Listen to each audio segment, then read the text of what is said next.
Em comemoração ao Batman Day, que acontece no dia 20 de setembro, vamos mergulhar em algumas histórias do Batman e nos dois primeiros grandes inimigos dele. E, acredite, se você não é fã do Cavaleiro das Trevas, pode ser que se surpreenda com o que vai descobrir neste vídeo. Então vamos lá!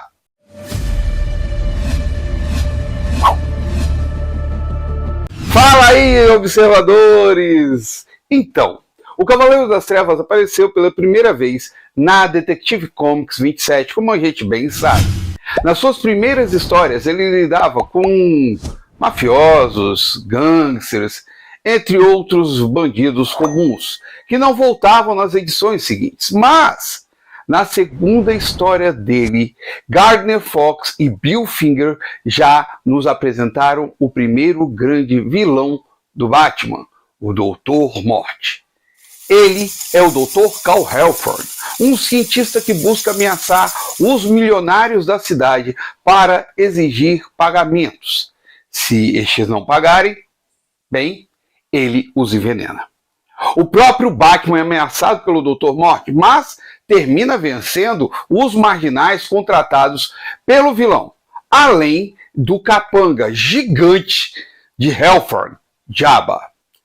Depois de salvar alguns dos milionários, ou melhor, um dos milionários, o Batman decide fazer uma visita ao Dr. Morte. Após laçar o pescoço do Jabba, ele persegue Halford e causa um incêndio onde imaginava ter dado fim ao vilão. Mas este continua vivo e agindo. E aqui temos uma coisa totalmente inédita para o Batman. Pela primeira vez, uma história é dividida em duas partes. Quando o Doutor Morte ressurge, ele está com um novo capanga, Mikhail, e com ataduras cobrindo todo o seu rosto. Ele tira a vida do Sr. Jones, que não tinha mais nenhum dinheiro, nenhum bem, mas cuja esposa, a Sra. Jones, ainda possuía algumas joias. Por isso, Halford pede que Mikhail consiga os diamantes e os leve à loja de penhores de Ivan Hurd. Mas o Batman estava à espreita. Ele salva a Sra. Jones, mas deixa que Mikhail, o capanga do Dr. Morte, leve as joias para descobrir onde Halford estava. O Cavaleiro das Trevas segue Mikhail até o seu apartamento, onde os dois se enfrentam, e Mikhail também termina perdendo a vida. Então, Batman visita Ivan Hurd, onde ele descobre que, na verdade, era o Doutor Morte. Seu rosto ficou totalmente deformado depois daquele incêndio que ele sobreviveu. Halford retornaria após algum tempo, apenas em 1982, nas mãos de Gary Conway, Gene Colan e Klaus Janson. Existe aqui uma percepção de que o Batman não lembra de Halford, o que é até compreensível, já que naquela época o Batman da Detective Comics 27 era considerado da Terra 2, enquanto este daí era o da Era de Prata, ou melhor, da Era de Bronze, mas era da Terra 1. Mais tarde, um pó prateado misterioso surge no céu de Gotham e contamina Dick Grayson, primeiro Robin. O Batman parece ter uma imunidade particular, mas quando enfrenta o Doutor Morte cara a cara, recebe uma dose quase mortal do pó. Mas desistir não é algo que faz parte do vocabulário do morcego. Então ele consegue vencer Morte e achar o soro para salvar Dick Grayson e os demais cidadãos de Gotham City. O Dr. Morte somente voltaria novamente em 2003, estreando na revista da Batgirl Cassandra Cain. Ele ressurge em Gotham vendendo um líquido tóxico em garrafas de refrigerante. Se uma garrafa quebra, o veneno é capaz de dizimar toda a cidade de Gotham City, transformando todos em petróleo. Com a ajuda do Batman, Batgirl vai atrás do comprador do artefato lá em Taraquistão, um país que pode ficar ao norte da África. Lá ela reencontra Vento Negro, um taractanês que já tinha enfrentado antes. Aqui percebemos outra grande mudança do Dr. Morte. Na Era de Ouro, ele foi queimado e ficou deformado. Na Era de Prata, ele era um homem cadeirante, usando monóculo, e era visto como um filântropo.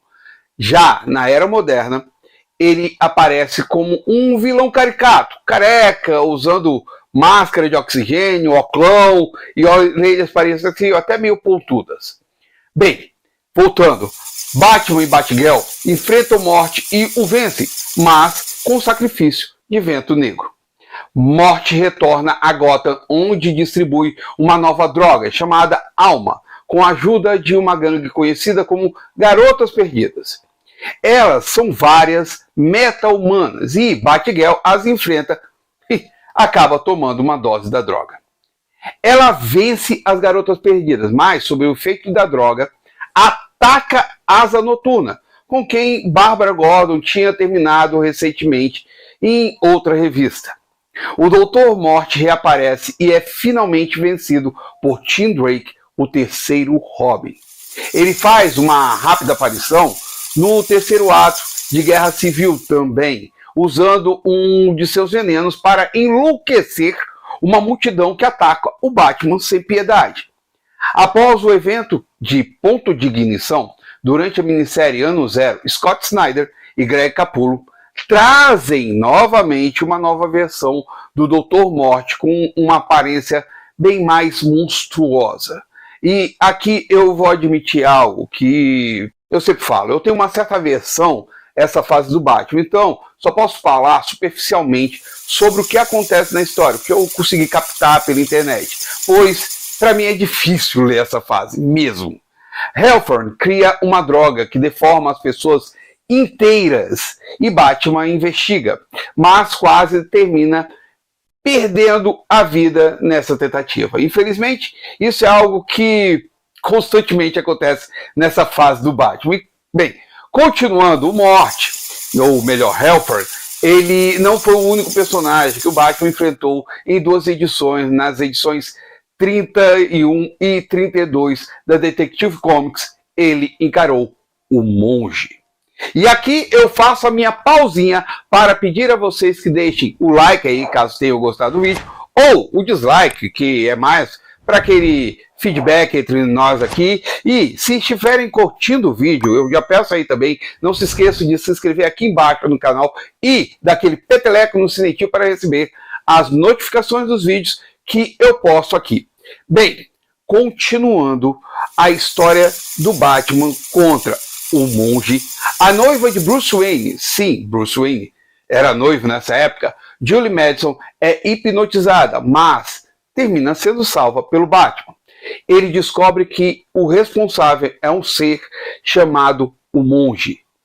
Um médico, possivelmente dominado pelo Monge, recomenda que Julie Madison, a noiva do Batman, viaje para a França e Hungria. Desconfiado, o Batman a segue em seu Bate-Giro, que era o bate-plano da época, e acaba enfrentando um gorila monstruoso criado pelo Monge.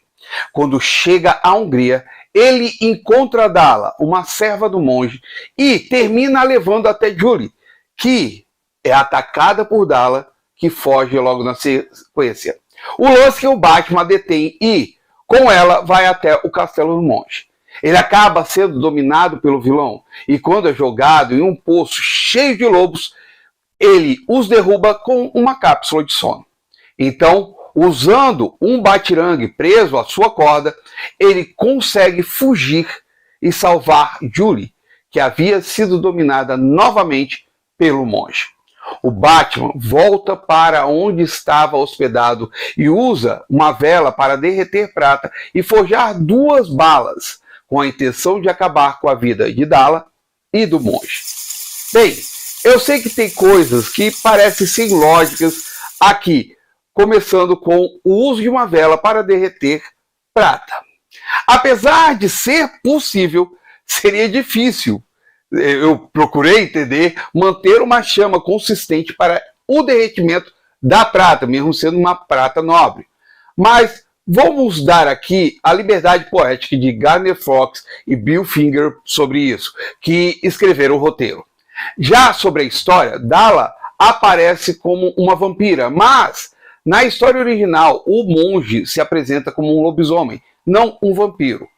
Como ocorreu com o Dr. Morte, Gary Conway e Gene Colan trouxeram o monge de volta em 1982 também, mas nessa história ele e Dala eram irmãos. O monge dessa vez tem um nome, Louis Dubois, e um rosto também, algo que Sheldon Moldoff preferiu não fazer na época. Dubois era um escravagista em Nova Orleans, quando termina sendo amaldiçoado por uma feitiçaria voodoo e, como sua irmã Dala havia seguido, ele a amaldiçoa também. Ambos agora residem em Gotham City e Dala termina seduzindo Dick Grayson. Ela então o transforma em um vampiro para ajudá-la a fazer o mesmo com Bruce Wayne, que termina transformado por Dubois.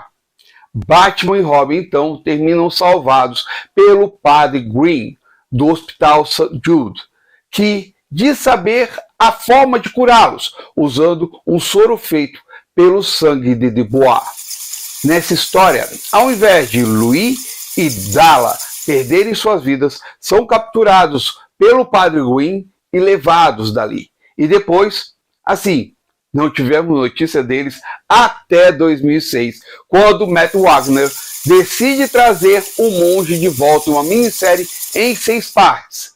Nessa minissérie, Wagner decide revisitar a história de Gardner Fox e Bill Finger, reescrevendo-a. Somos reapresentados a Julie Madison, agora com uma história mais aprofundada. Dala ganha um sobrenome, Vadim, e volta a ser serva do monge, que agora também tem um novo nome, Nikolai Tespich. Ele lidera a Irmandade da Noite Eterna, dedicada à Nocturna. O enredo de Wagner tem uma pegada misturando A Hora do Vampiro, de Stephen King, e Drácula, de Bram Stoker.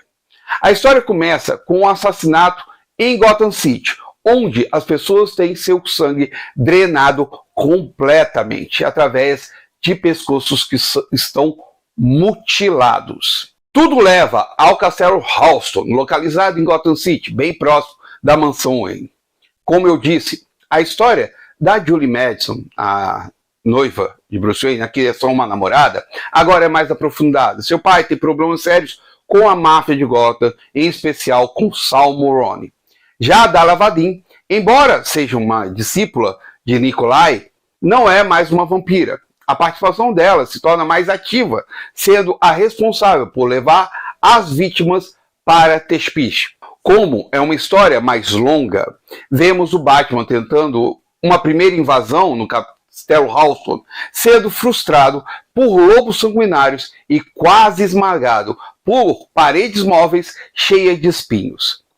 Temos também Julie sendo drenada e manipulada por Nikolai para roubar a fortuna de seu pai. Vemos um pouco da relação de trabalho entre o Capitão James Gordon e o Batman, diferentemente da história de Conway, onde Alfred tem outro objetivo. Suas aparições nessa história de Wagner já que são os primeiros anos de Bruce Wayne com Batman, tem uma importância de mostrar um lado mais humano do milionário, servindo até como costureiro do Batman. A batalha final nos traz uma vitória agridoce, podemos dizer assim. Nikolai é vencido por um raio que atinge sua lança enquanto ele enfrentava o Cavaleiro das Trevas. Nikolai faria breves aparições ao longo dos anos a seguir, mas sua aparição definitiva até o momento ocorreu na primeira edição de Monstros de Gotham City, em 2019, onde ele é morto pelo vampiro Andrew Bennett. O Batman já enfrentou de tudo desde seu surgimento em 1939, mas Cal Halford e Nikolai Tespich têm um significado mais simbólico. Eles se mostraram mais duradouros que gangsters e marginais de rua. Cal Halford foi o primeiro vilão a aparecer em 2 edições e teve várias sobrevidas ao longo dos anos, sendo a sua mais recente aparição uma monstruosidade simplesmente incompreensível, mas nas mãos de Scott Snyder e Greg Capullo. Já o monge foi o primeiro ser sobrenatural que o Batman enfrentou. Algo que fugia daquele estereótipo dos marginais comuns ou cientistas malucos. Ele foi apresentado como um vampiro lobisomem na primeira história.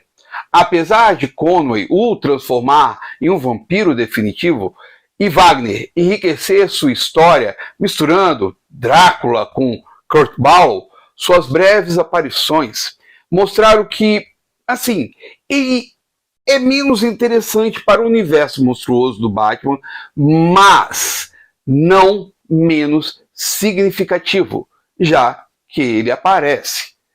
Bem, como estamos comemorando mais um Batman Day, eu achei interessante e significativo, voltando a falar as palavras, trazer esses dois personagens de volta e mostrar que o Batman já enfrentou os mais diversos e intrigantes vilões ao longo de suas histórias. E sendo assim, feliz Batman Day para todos vocês. E eu vou estar procurando as edições onde o Batman aparece enfrentando o Dr. Morte, enfrentando o Monge, e eu vou colocar aqui embaixo para que vocês, caso queiram, comprem ou não. E eu vou finalizando o vídeo aqui. Agradeço a todos que assistiram o vídeo. Se gostaram do vídeo, deixa o like aí. Se não gostaram do vídeo, pode dar o dislike, aquele feedback que entra aí, como eu falei lá no meio do vídeo. Outra coisa que eu também peço muito aos meus observadores, e peço também para você, comenta aqui embaixo, fala aqui embaixo para a gente conversar sobre esse assunto que é meio intrigante. Eu gosto muito desse assunto, mas vamos conversar aqui embaixo. Outra coisa que eu também peço muito aqui aos meus observadores, peço também para você, faz um grande favor para mim, compartilhe o vídeo, joga esse vídeo para frente para trazer mais pessoas aqui ao Velho na Torre. E coloquei no começo, pedi no meio, e agora eu peço de novo, faz aquele grande favorzão para mim. Aqui embaixo tem um botãozinho de inscreva-se, clica nesse botão de inscreva-se, não esquece nunca mesmo, do peteleco na sinetinha, para receber as comunicações dos vídeos que eu posto aqui, às sextas-feiras, às 17h30. O Velho na Torre vai ficando nessa. Muito obrigado a todos vocês. Um feliz Batman Day para todos. Fui!